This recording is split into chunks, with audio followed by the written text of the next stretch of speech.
Well, hello all you wonderful people out there in YouTube land, and welcome to the Texas Special YouTube channel. As you can see here, I have 3 F units. These are all F7s.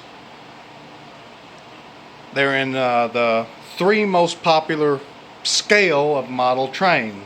Now, each one of these has been reviewed on the channel before, so that's not what this is. This is the first of a short video series that I've been wanting to do for a while and have been putting off for a multitude of reasons. The hobby of model railroading, contrary to what some would have you believe, at least in my first-hand experience, is alive and well, and there is a very healthy crop of newcomers to the hobby, as well as several people outside the hobby wanting to come in. But just like with pretty much any other hobby, be it model trains or cars or firearms or dog breeding or anything else you can think of, there's a lot of information that a new person unfamiliar with the hobby, the nitty-gritty of it, it can be overwhelming. So these are 3 of some of the most popular scales of model trains. There are 3 that are not shown here but are also an option. What we have in front of us is N scale, HO scale, and O scale. Now, the 3 not shown are Z scale, which is actually even smaller than this. You can see my pointer finger there for a size reference. S scale, which is, most people, when they think of S scale, they think of like American Flyer, which actually would go right here between the HO and the O scale. And of course, G scale, which would be right back here above the size-wise above the O scale. We're going to go through real quick and just look at each one of these 3 scales individually, and we'll briefly touch on the other 3 that are not shown.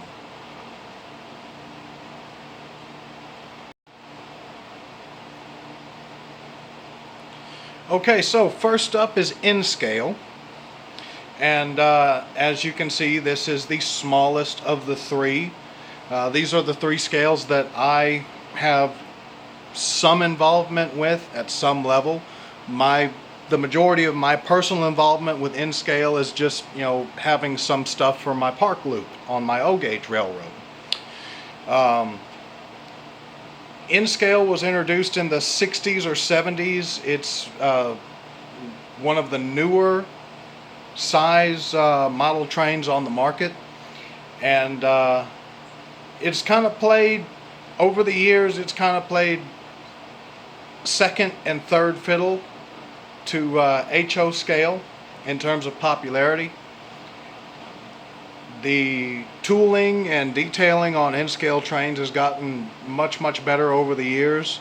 You would not have gotten anywhere near this level of detailing when N scale first came out. Just like any other scale model out there, there is a defined scale ratio for this thing. So an inch in N scale is 160 inches in real life. So an inch on this model is the equivalent of 160 inches on the prototype. N scale has been gaining popularity over the last 5 to 10 years because of its size.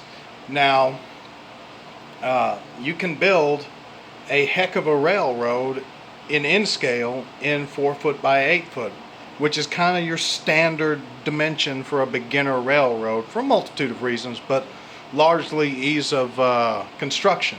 1 sheet of 4 by 8 plywood, 8 foot dimensional lumber to build the frame, and there you go. And most people have room somewhere in their house for a 4 by 8. So given the size of these little itty-bitty little N-scale trains, you can build quite an impressive railroad in not a whole lot of space. If you're into switching, if you're into long trains and long streamlined passenger trains, but you don't have a whole lot of space, N-scale might be just the right ticket for you. The thing is that you need to keep in mind is because they are so small, I'm not downgrading N-scale, I'm not talking down on it, I'm being honest here for the benefit of any newbies that may be watching, which that's the target audience for this video. N-scale is so small that it can be rather finicky with regard to cleanliness of the track. And big thing, alignment of rail joints. You've got to make sure that your track is pretty as close to perfect as you possibly can.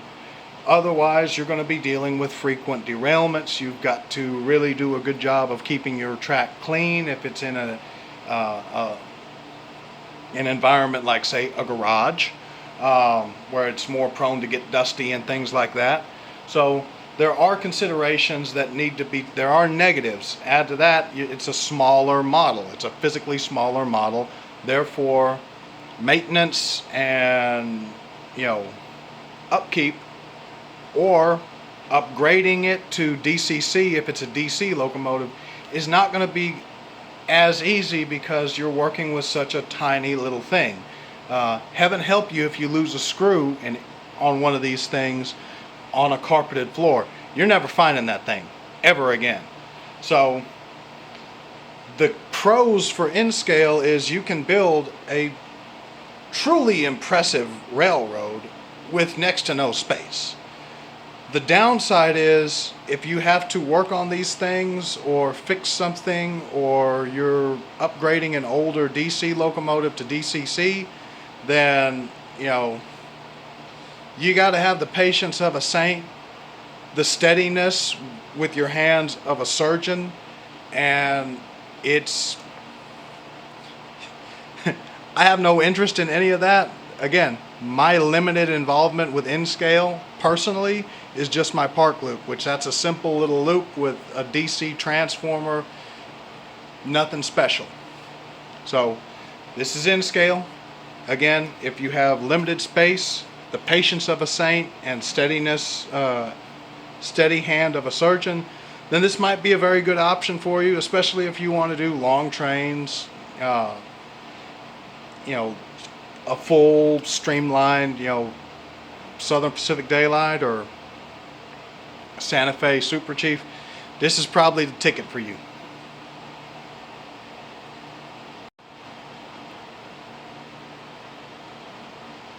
So next in the queue we have HO scale. Now the scale proportion for HO scale is 1 inch on the model equals 87 inches in real life.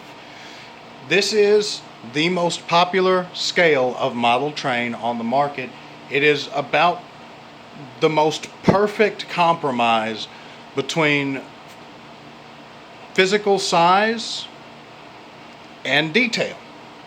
Now this is an older locomotive. This is not representative of the amount of scale that you can get out of a modern locomotive built 2020 and up. But I'm just using this as a scale reference. So there's a lot of locomotives on the market have better detail than this. This is not a badly detailed model, but there are newer renditions that have a lot more detail. For instance, freestanding, separately applied grab irons beside the doors and ladders, things of such of that nature. But anyway, as I mentioned, this is the most popular scale of model train. The upside to HO scale is just that. You have a lot more options, both on the brand new market or on the second-hand market. You have a lot of options. No matter what you want to model, regardless of steam, diesel, transition era, modern era, whatever tickles your pickle, odds are high that it's available either on the new market or the used market somewhere in HO scale. And if it's an odd, obscure prototype that only one railroad had and only a handful of locomotives, you're still most likely to find it available in HO scale. It'll probably be a brass model, and you're probably going to have to really take a kick in the nuts as far as price wise. But if you're willing to pay for it, you can get it. So you can build a fairly decent little small switching railroad, or point to or loop or continuous run railroad with some switching in HO scale in a 4x8 platform. The upside to HO scale is not only do you have much more availability as far as the trains themselves, you also have a lot more availability of accessories, rolling stock, buildings, vehicles, figures. So by and large, pretty much anything you want that you can think of, you can get in HO scale. It is a physically larger model, so any kind of maintenance or like upgrading to DCC from an older DC locomotive is going to be a lot easier than working on N scale. So if you have limited space, but these still require the patience of a saint. But if you don't have the steady hand of a surgeon, then this is probably going to be the best option for you. If you're not real into super long trains, like if you want to do like a little sleepy little branch line with short trains and things of such that nature, then this is probably going to be the best bet for you. Add to that, there's not really a whole lot of difference price-wise between a sound and DCC equipped locomotive in N scale and HO scale, so this is going to be a little bit more bang for your buck between the two. And these are not quite as susceptible to rough joints in the track as N scale would be, but you've still got to pay attention to your the alignment of your track and making sure that everything is as silky smooth as possible, because the rough joints can derail these, and they can be finicky. Not as finicky necessarily as the N scale models. You have a little bit bigger margin for error with regard to your track alignment and things of such of that nature, but it's just something to keep in mind. And it's a general good rule of model railroading, regardless to your scale, is to make your track as bulletproof and smooth as possible. So excellent availability in the new and used market for across the board for everything. A little bit larger model, easier to work on than N scale, and you can still build a fairly decent railroad in a 4x8 platform. To give you a rough estimate, the entire town section of the Stars Hollow Railroad has 3 industries sitting on it, and of course the town and a couple of hills. So you can build a pretty good HO railroad with a 4x8 railroad. And if I'd really wanted to, I could have just, let me show you.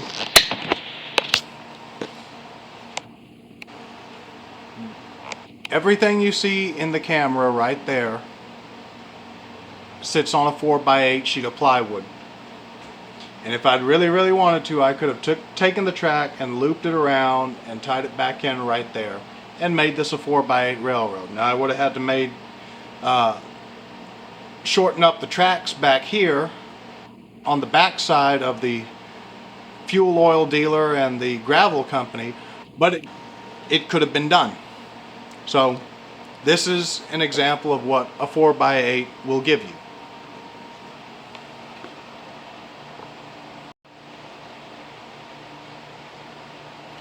So here we have my true love, O scale.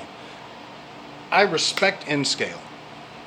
I've had in-scale railroads personally at various points in my life. I respect HO scale. I have had HO railroads at various points in my life, to include right now this railroad, the HO railroad that is featured prominently on my channel, the Stars Hollow Railroad. So understand what I'm about to say. Everything coming out of my mouth is probably a little biased, so you should take it with a slight grain of salt. I will try to be as objective as possible. But O scale, ever since my first Lionel set, has been my true love with regard to model trains. The only thing I do not like about O scale is the same thing I love about it: the size. These things demand space. They require space. You're not going to be able to do much in a 4x8 railroad with O scale. Now, I'm not saying you can't do anything. It is possible. There are plenty of options out there for a 4x8 O gauge, railroad. That being said, you're not going to be able to accomplish much in 4 foot by 8 foot. I mean, my South Texas Railroad is 8 by 16 feet, and if I put more than 10 cars on a train, it starts looking like it's chasing its caboose. So the scale proportion for O scale is 1 inch equals 48 inches in real life. So an inch on this guy equals a foot. Or excuse me, 4 feet. 4 feet. A quarter inch is a foot. An eighth of an inch is 6 inches. A 16th is 3 inches. This is one of the many reasons why I love O scale so much. The ease of calculation for scale distance, scale measurement. If you want to scratch build something, you don't need a scale ruler to get it accurate and within scale. You just need basic math. If you want to build a 6 foot tall fence, it only needs to be 1.5 inches tall. It's ridiculously simple. You're not going to have as much availability with models and accessories as you would in HO scale, but you will have much more availability in operating accessories, operating water towers, cell phone towers, water towers with blinking lights, buildings that are pre-wired, which that's finally starting to hit HO and N scale as well. But there's a lot more options in operating diners, operating firehouses. I could go on and on. If you are a play value kind of guy and you like flashing lights and moving cars and sound, O scale might be for you. Again, even if you have limited space, there's not a whole lot you can get done in a 4 foot by 8 foot railroad, but it is possible. You can do it. It's, you got to be very selective on what you want, and you run the risk of looking a little overcrowded and cramped, but it's possible. Another big advantage with O scale, no pun intended, is the fact that you can see all the details. And no disrespect, not trying to be ageist or anything, but none of us are getting any younger. Eventually, we're going to be old. Eventually, if you're not already, everyone watching this video is going to be an old fart, which means eye issues. I'm already nearsighted. I'm only 34. So, and I know it's not going to get better. With O scale, I'm actually able to see all of the details on my beautiful trains without having to squint or hold it right up by my nose. These things are not as susceptible to rough joints with regards to derailing, and that's not just locomotives, that's the rolling stock as well. Now, if you hit a rough joint hard enough, or a rough enough joint hard enough, yes, it will jump the track and derail. But you don't have to be as precise with your track alignment with these guys as you do with pretty much every other scale that's below this in size ratio.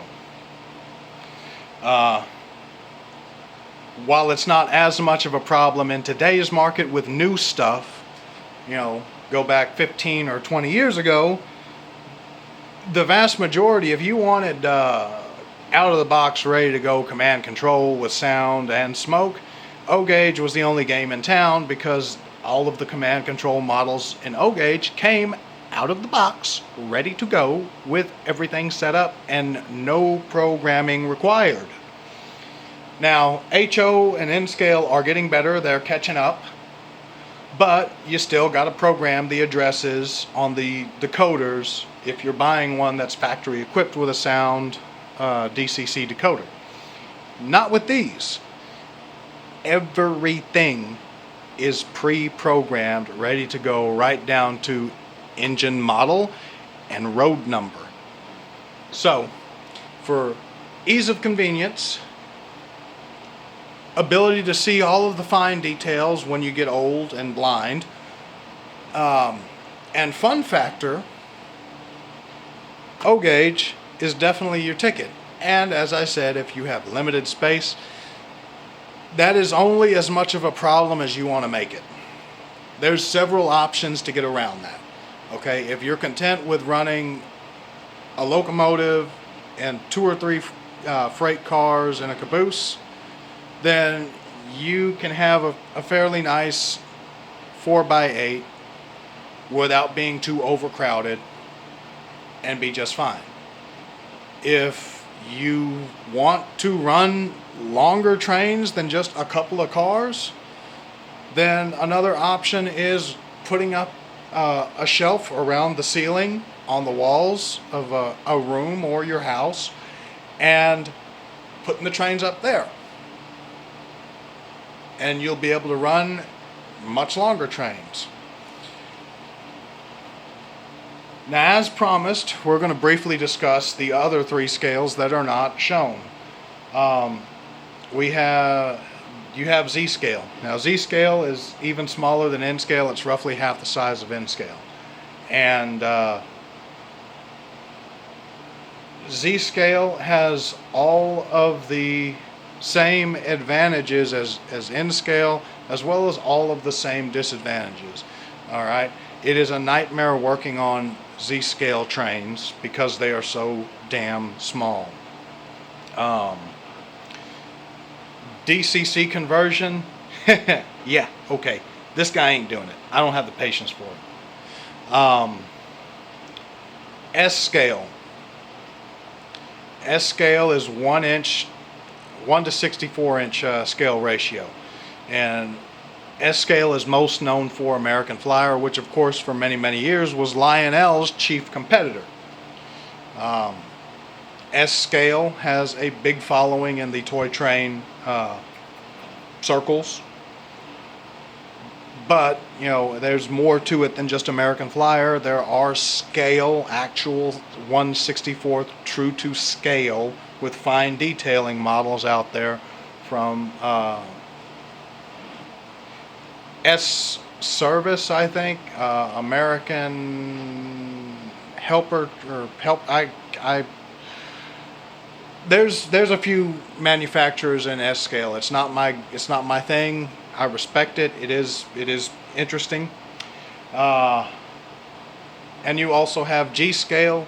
Now the cool thing about G scale is that most G scale models are made with UV resistant plastic, so they are capable of being ran outdoors. In fact, that's what the majority of people that have G scale do, is they don't even bring it in the house, y'all. They run it out in the flower bed, which is cool as hell, because if you got a big yard and a tiny house, you can have a massive layout. Now the downside is cost. This locomotive here, I paid about $400, and this is part of a 3-engine set. That same locomotive in G scale without sound or command control is going to be $1,200.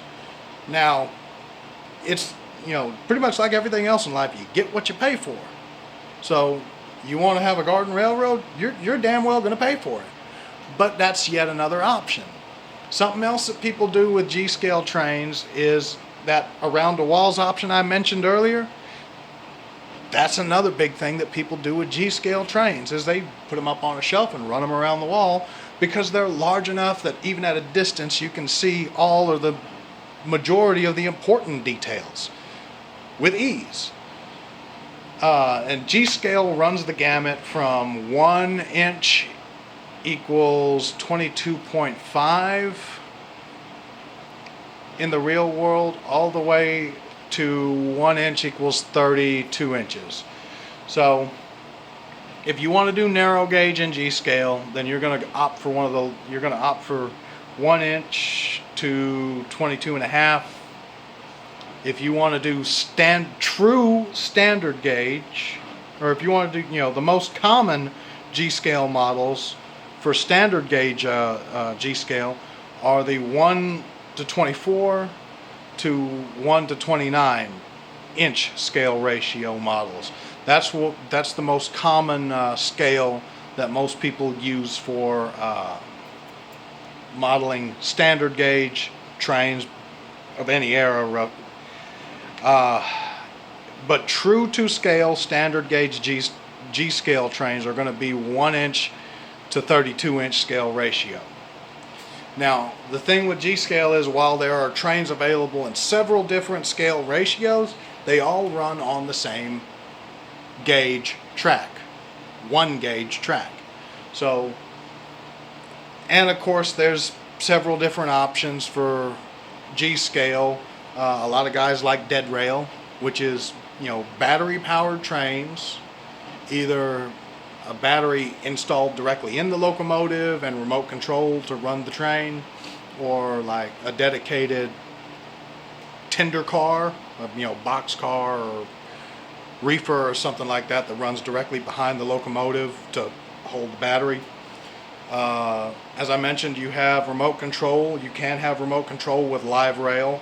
You can have DCC, just like HO and N scale and S scale. You can have DC, which of course is, you know, like your train set, straight, you know, throttle control from the transformer.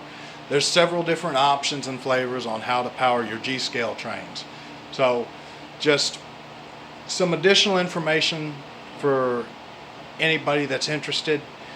I hope y'all found this video entertaining, any of you old heads in the hobby.